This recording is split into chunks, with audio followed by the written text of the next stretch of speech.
करके, उनका इस्तेमाल करके जो है बांग्लादेश में हालात खराब किए हैं पाकिस्तान ने। उसका नतीजा है कि आज बांग्लादेश की स्थिति बड़ी दयनीय बनी हुई है। और यही वजह है कि यहाँ पर बेसिक एजेंडा जो है वो पाकिस्तान का चल रहा है। पाकिस्तान के ही एजेंडे के कारण वहां पर हिंदुओं पर अत्याचार हो रहे हैं, लोगों को जिंदा जलाया जा रहा है। और यही कट्टरपंथता जी जो है वो जी पाकिस्तान को भी इसी तरह से दो गुटों में बांट गई थी। और आने वाले जी दिनों में वो दिन दूर नहीं जब पाकिस्तान के और बड़े टुकड़े होंगे। जी बिल्कुल, जाहिर तौर पर अजय, बिल्कुल बिल्कुल ठीक आपने, जिस तरीके से स्थितियां इस वक्त बनी हुई नजर आ रही हैं, इन स्थितियों के लिए पाकिस्तान ही जिम्मेदार है। फिलहाल आपसे रिक्वेस्ट है कि आप बने रहे मेरे साथ, आगे भी कुछ खबरों पर जानकारियां आपसे लेंगे हम। और इस बीच जानकारी है बांग्लादेश को लेकर, बांग्लादेश के हाई कमिश्नर तलब किए गए हैं। हाई कमिश्नर रियाज हमीदुल्लाह जो है वो तलब किए गए हैं। भारत सरकार ने उन्हें तलब किया है, एक हफ्ते में दूसरी बार तलब किया गया। ये बड़ी खबर जो फिलहाल निकलकर सामने आ रही है।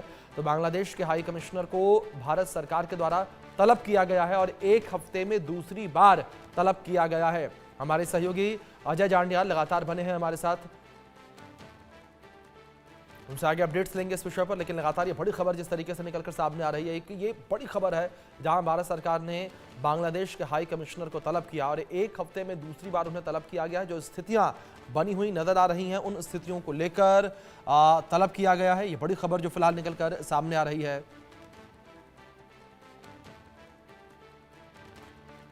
तो बांग्लादेश के हाई कमिश्नर को तलब किया गया, एक हफ्ते में दूसरी बार तलब करने का मामला सामने आया है। तो ये बड़ी खबर जो फिलहाल निकलकर सामने आ रही है, एक हफ्ते में दूसरी बार बांग्लादेश के हाई कमिश्नर को तलब किया गया है।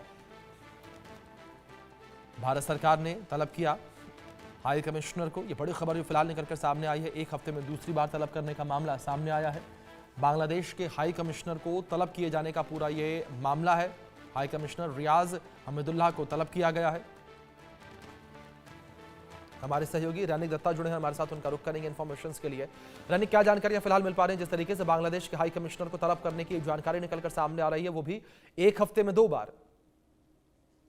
एकदम देखिए, बांग्लादेश का हाई कमिश्नर रियाज हमीदुल्लाह, उनको एक हफ्ते में दो बार बुलाया गया है। दिल्ली जी में उनको बुलाया गया है। जैसे कि सूत्रों के हवाले से खबर मिल रहा है कि बांग्लादेश की तरफ से अभी भारत का जो वीसा, वो वीजा का सेंटर बंद करके रखा गया है। दूसरी तरफ अगर देखा जाए तो बांग्लादेश में जो अनरेस्ट सिचुएशन अभी फिलहाल जारी है, हादी का मौत के बाद जिस तरीके से बांग्लादेश में प्रोटेस्ट भड़का था, और प्रोटेस्ट को सामने रखते हुए लगातार बांग्लादेश में जिस तरीके से माइनॉरिटीज के ऊपर लगातार हमले का घटना घट रहा था, उसका इम्पैक्ट जो है वो भारत में भी पड़ने लगा है। भारत में भी बहुत सारे प्रोटेस्ट जो है पूरा देश भर में देखने को मिल रहा है। तो और इसी सिचुएशन में अगर देखा जाए तो दोनों देशों के बीच में एक रिलेशन के ऊपर भी ठेस पहुंच रहा है।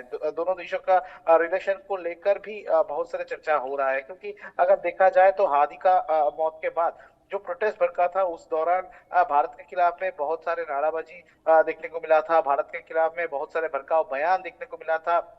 इसके अलावा अगर देखा जाए तो बॉर्डर का अगर बात किया जाए तो बॉर्डर में भी टेंशन सिचुएशन अभी भी बरकरार है। तो ये पूरा सिचुएशन को देखते हुए बांग्लादेश का जो हाई कमिश्नर है, उनको फिर से एक बार बुलाना बहुत ही सिग्निफिकेंट है बोल सकते हैं, क्योंकि उनके साथ ये जो मीटिंग होगा, इस मीटिंग में दोनों देशों के जो सिचुएशन है, वो सिचुएशन के ऊपर मेनली बांग्लादेश का जो सिचुएशन है, वो सिचुएशन का जानकारी मिलेगा। और उसके साथ साथ ही अगर देखा जाए तो जी इनके साथ बातचीत करते हुए बांग्लादेश की तरफ से क्यों वीजा का बिल्कुल, जो जाहिर वीजा तौर पर रैनिक, सेंटर। जिस तरीके से आपने जिक्र किया, स्थितियां जो बड़ी विपरीत इस वक्त बांग्लादेश में बनी हुई नजर आ रही हैं।